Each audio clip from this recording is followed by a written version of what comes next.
Sessions Cafe with your host, Keri D. Singleton.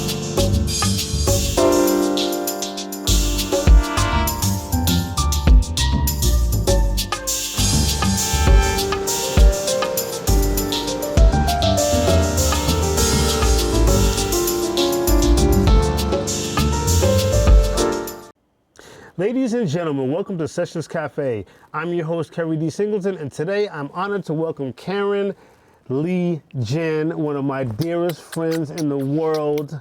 Keri, my brother. It's been so long. My love. Welcome to the show. Welcome to the show. Thank you, and I was so looking forward to seeing you. Yeah. It's been a minute. It has been. And shout out to your mom. Hi, Mom. And Mr. Cliff. They're here. Hi, Cliff. Watching you. So yes.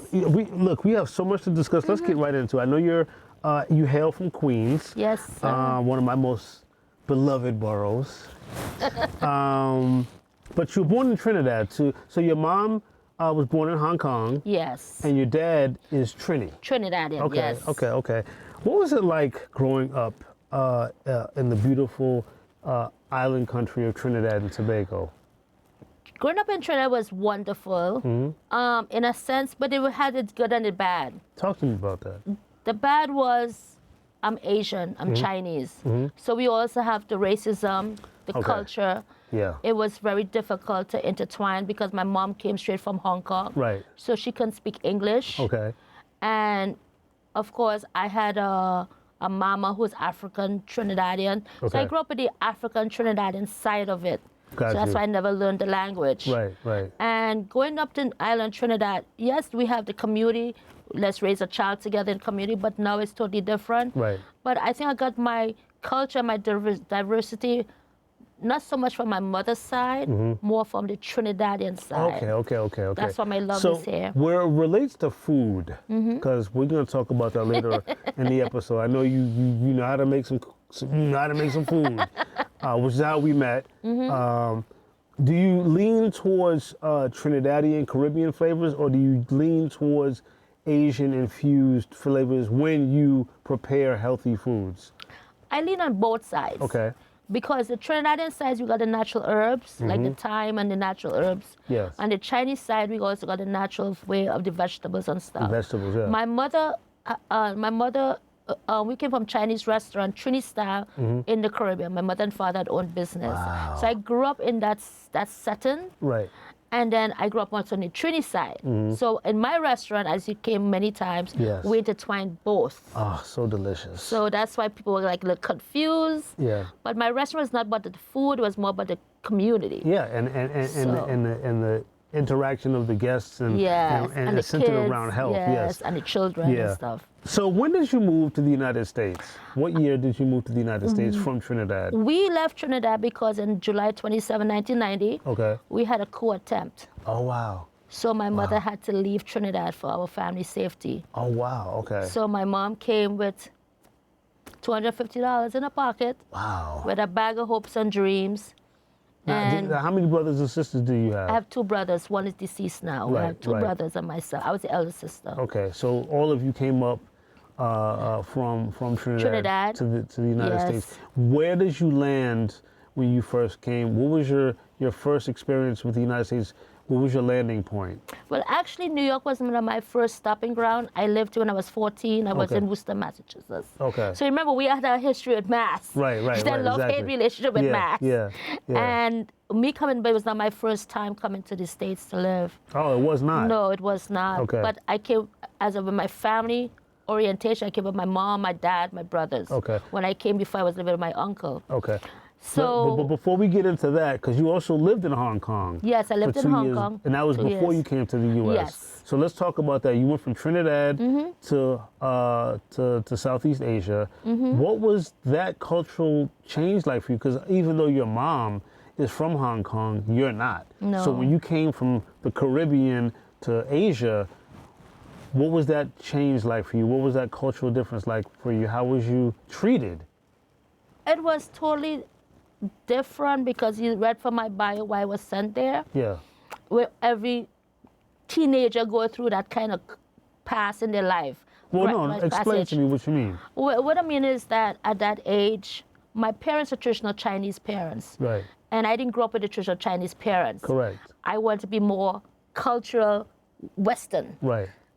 Do as your mother say, do as your father say. But I didn't, from 11 years, I never got that opportunity. Okay. That's from my schooling. Now, why did you move from Trinidad to Hong Kong first? Well, no, I moved from Trinidad to Boston first. Okay. Because wow. at 14, my mom got me into a school, and a little African Trinidadian boy was being bullied.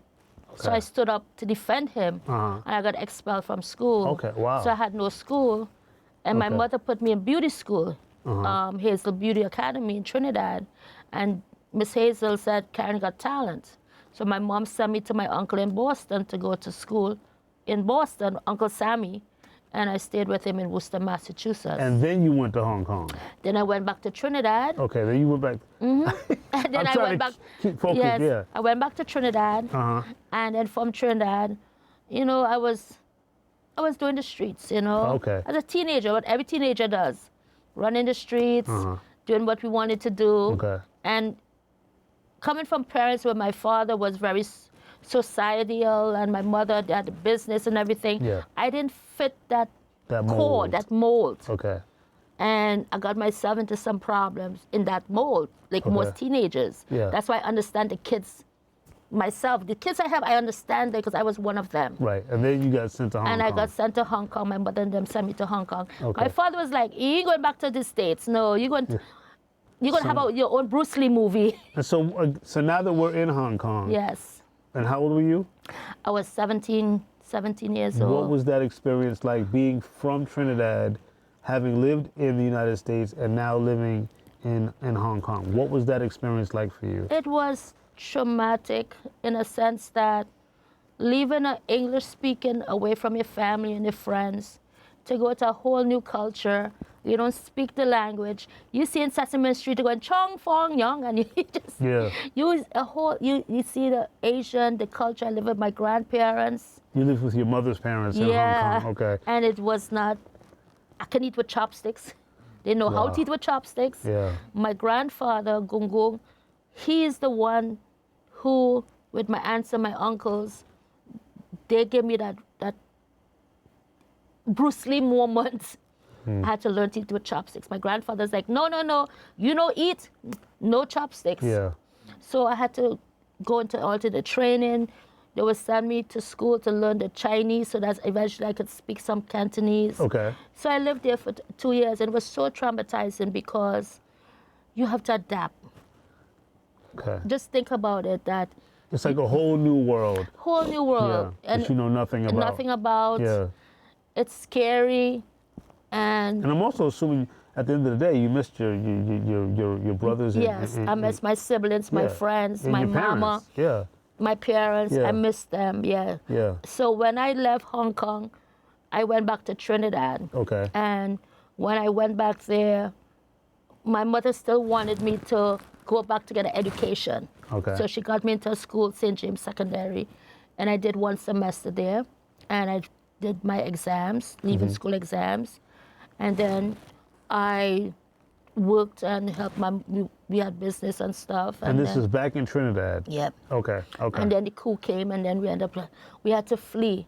We had to flee. Wow. Flee the country. Can you elaborate on that, like a coup? Or like... A coup means like there was overthrown the government. At that time, we had a new party, and there was an overthrow of the government. And it's something like the January 6th that we had in America. Okay. But why did you and your family have to leave? We had to leave because of, first of all, Chinese culture rise. Okay. There was a lot of looting. There was a lot of stealing. Safety protocols, precautions. Yeah. We were, as quote unquote, middle class. So my mother felt I was a threat. Okay. You know, for the family. Yeah. So she just packed up and we just left and we came to America. And when I came to the States, to start from something from scratch. Yeah. We had nothing. $250. She had $250 in the pocket, right, Mom? Yeah. And clothes, right? And we came here and we built from scratch. So we've got 5 minutes before our break, but I also wanted to jump forward how old were you when you became a mom? I was 28. Okay, 28 years old. 28. And that was in 2002? No, the 1998. 1998, okay. But at some point you became homeless. Yeah. And first of all, where did that happen and when did that happen? It happened in New York. Okay. I became a single mother. Okay. And I was still trying to figure out myself under my immigration status then. Okay. Okay. And I had wanted to be on my own, as of course, and my son. So due to family dynamics, we didn't get along with my mom's side of the family, so I ended up hitting the streets. And going from shelter, I wasn't able to get into any shelter because of my immigration status. Oh, wow. And my son was born here, and they was going to take my son away because he was an American citizen born here. And what year was this? 1998, and then from 2001, my son got burned from a babysitter. So before this, I know we got a lot to discuss. What was being a homeless mother like in New York City in the late 90s for you? It was difficult for me I can speak on it now because it's still relevant. Yeah. Under that time with immigration status, I was still waiting for my mom to become a citizen to process me. Right. Remember, she had to wait 5 years. Right. She just got her green card. Right. So I was still in the waiting process. Okay. My mother put me in college, BMCC, on a student visa to stay here legally. Okay. Got pregnant, whatever. And under immigration status, once you're an immigrant, you're not entitled to get any benefits. Correct. So me as an immigrant status, I wasn't entitled to get any benefits. So it's very hard because where can you go? Where can you go? Where did you go? I went to church. I ended up living in a church in the end. Okay. I went to churches. I went to food pantries where they was giving free food. And back then, they used to give you the EBT card. You could buy food like White Castle. Oh, you could at restaurants. Back then. But now I see they do it again. But back then, they give my son the EBT, the processing because they're born here. Yeah. But they put it in my name. Right. Because he was a minor. And because of that, they garnished my mother. My mother was the process sponsoring me. Wow. So they punish her. So as a parent living in experiencing homelessness, what was it like for your son? I mean, I know he was young, but it still reflects on him now as a parent because we have to be careful as parents what we expose our children to. Yeah. And exposing my son, he has a lot of wisdom. Yeah. He's very well-grounded young man because of the experience he lived. But as a mother, if I could do it again, I want to do it. Right. Because he has a lot of anger in him. Okay. You know, like children making fun of him when he was going to school, being homeless. It's a lot. Yeah. It affects the child psychologically a lot. And even to this day, he deals with that. Even to this, as a man now, he still deals with it. So we as parents have to be very careful decisions that we make when we have minors. Right. We got so much more to talk about with my good friend Karen. We'll be back right after this.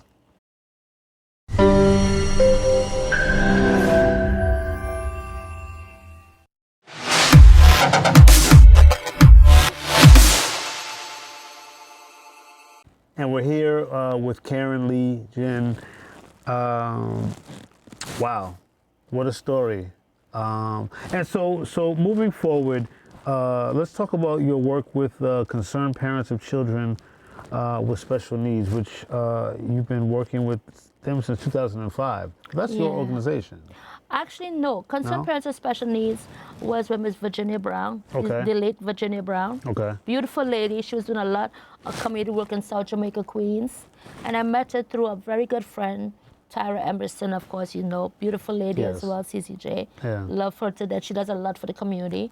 And that's how I got exposed to a lot and shared my own personal story.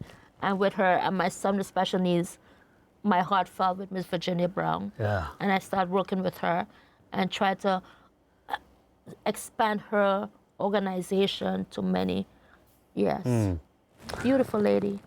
You have really, up until the point where you and I met in Queens. It was an event with the Jamaica Avenue Business Improvement District. Yes. But before we get to that, I mean, let's talk about your organization, Hope, Love, and Care Incorporated. Yes. Now, I know that you, because of all the things that you've experienced as a young person, as a parent, you put a lot of love into everything that you do for other people. So let's talk about that organization very briefly. Hope, Love, and Care was also funded by me because I went to help a lot of single mothers because while attending colleges, and I went to Queens College, CUNY, big up. Yeah. Queensborough Community College has set my foundation, QC. And I met a lot of single mothers who was experiencing the same thing I was going through with education, children, issues and stuff. And I opened an organization to give back to single mothers and to help them with their kids because a lot of special needs kids were diverted back to the public school system. Yeah. They were railroad. Right. Meaning that put them on Ritalin, put them on drugs, let them run by. They were never getting really proper IEPs and stuff like that. They're just being pushed through They just put through the system. Yeah. And that's why I became passionate for that. And I was an advocate for a lot of kids with IEPs in PS 201, PS 168, a lot. Different schools. Different schools. New York City. Parents would come to me and said, please help my kid, help my child. Wow. And with my own experience with my own son, I did protesting and stuff and to help them get the services that they need. Now, when I met you,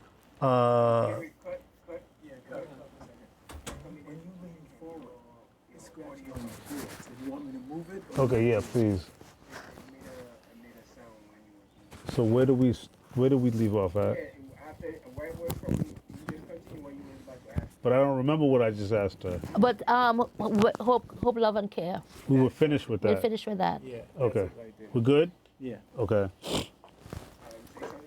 Hello? Hello? No, lean forward a little bit. Hello? You hear scratching now? Hello? Hello? Good. Yes, it's good. Okay.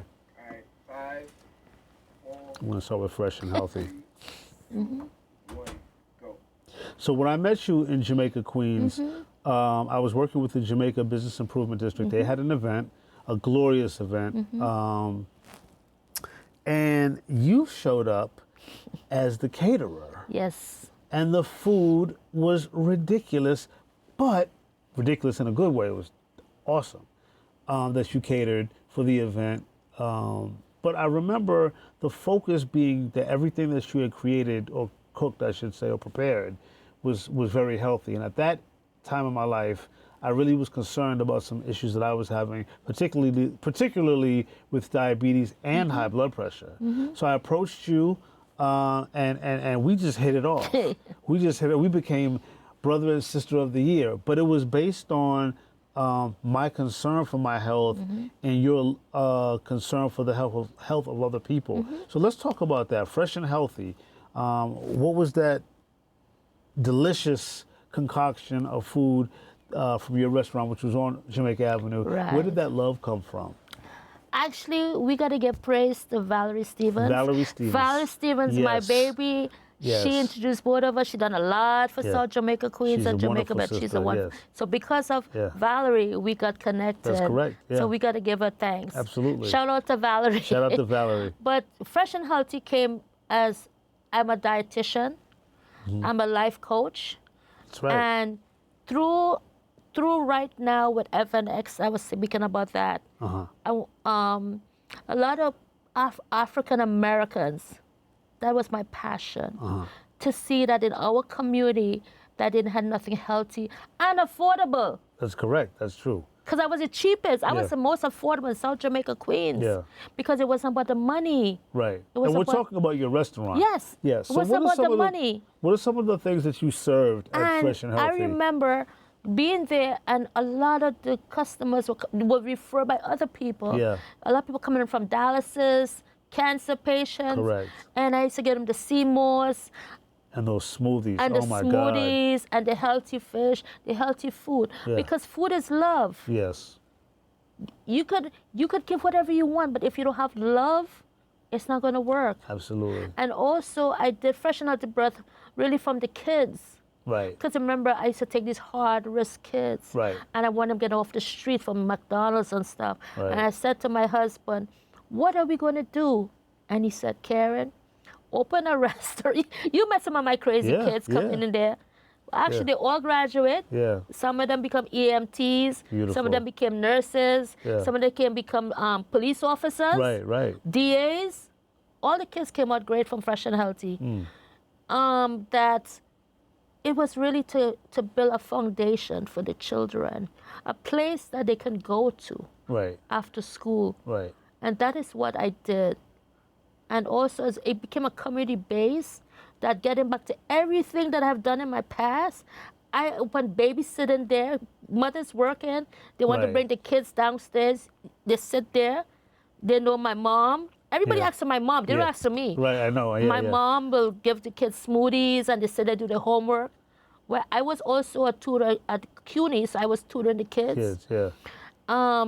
People came in with immigration problems. I was able to assist them. Yeah, it was more than just about food. It was just about the food. But it was about food. So let's it was more. I know, but I want to talk about the food component because it's important for people to understand the ingredients and stuff that we use for the smoothies and the other things that you would make.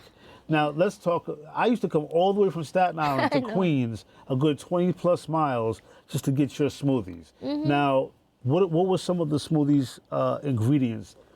Because that's important, Karen. Well, our smoothies, a lot of smoothie places right now, they use sugar. Right. We didn't use sugar. We used grapes. Grapes. We juiced the natural grapes. So that was the love that people didn't believe. Why you juice? Because it's natural sugar, the grapes, right? So I mixed natural stuff, ashwagandha, sea moss. Yes. I tried to it was more of an educational part of the store too. Right. That the peanut punch with the blueberries for the gym guys. My God, I'm starting to get thirsty again. You remember those gym guys from Blakey's that come down? Right. These people come from Rochdale for the smoothies, the soups. Yeah. The soups that we used to make, the natural healthy food, the soups, the oxtails. And you loved to be able to create. And another thing that you loved was watching people enjoy them. Yes, and into networking with the people that come through that talk about, I was concerned about them. Right. It was not just a business. It was intimate. I get to know each customer personally and their families. And one of the things I remember most is that I would come again all the way from Staten Island, a good 20-something miles away, because you were able to create not just the smoothies, but different meals that were tailored towards a person's health needs. Yes. Where did that come from? For example, you would create, as a pre-diabetic as I was, you would create smoothies that I loved the taste because you knew what people liked and what they didn't like. But it would also be tailored towards a person's condition or precondition. Yes. So for like somebody exactly who have diabetes, there's certain fruits that's high in high fructose. Right. So like apples and stuff, I wouldn't give that to you. I do more to the berries, blueberries, you know.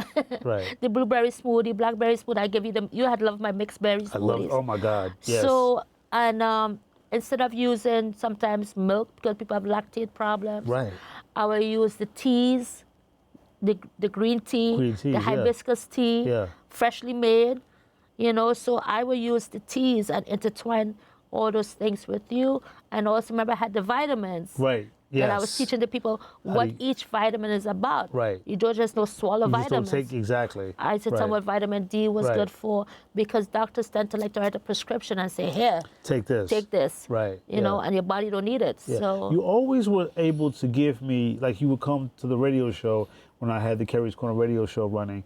You were a frequent guest and you would always bring stuff that I could enjoy because you love to give gifts.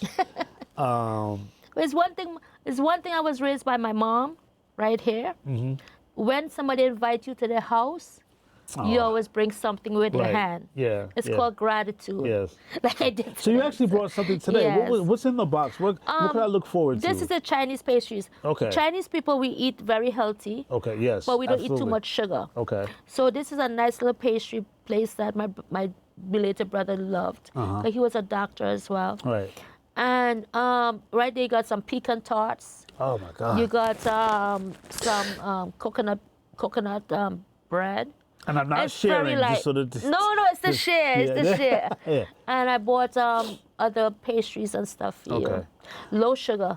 I know. You wouldn't have it any other way. Before we go, I wanted to talk about your brother and what happened to him and how you remember him. Because I know that's a sensitive Depression. spot. And I didn't really want to close the show without giving you a moment to talk about your brother. Well, I lost two. Wow. One was my very good friend, Kevin Otley Solomon, Yank Nation, which I have the organization now. Yeah. Kevin Otley Solomon passed away on June 24th, 2023. He was a social media influencer, and he had big dreams. And people always tend to go around the negativity. Yeah. And that's why I said in the last scene what he always says. Sometimes you have to disconnect to reconnect. Right. Take away the toxic and negative in our lives, and then reconnect back to the positivity. He was murdered, he was gunned down for his voice. And my belated brother, Dr. Hoyton Lee Ghin, he was a pharmacist, a researcher, and he lost his life January 22nd, 2022. To say that right now we have a gag order. I'm still in the courts. Okay. That to lose, he was only 44, 2 months after marriage, 2 months after, 2 days before his birthday, he was not here. Yeah. And to him, in his last saying, but I put in there, so many birthdays we celebrate, but we never celebrate life. Life, exactly. Yeah, and we have a minute left. What would you like to say about the importance of celebrating life in the last minute that we have of the show? To celebrate life is not just seeing somebody on a birthday. Right. Celebrating life is not saying, calling once in a while, said, hey. Celebrating life is celebrating life how you want to celebrate it. I did it. I celebrate my life. Yes. I have no regrets. And that's how you should celebrate your life. Right. Forget the negativity. Forget everything what people say. People always have an opinion. And in the end of it, for somebody who went through depression, and I'm having a depression group, and I'm teaching people how to eat through depression now. Oh, wow, that's awesome. That what I'm saying to you, Keri, my love, we all have our moments. Yes. But always remember there's a light at the end of the tunnel. And right? I want to say, God is good and good all the time. And I want to say this as we close out. You, for so many people, including myself and so many other people, have been and continue to be that light. And so I just want to thank you so much for being in my life and for being on the show. Thank you. We'll see you guys next week.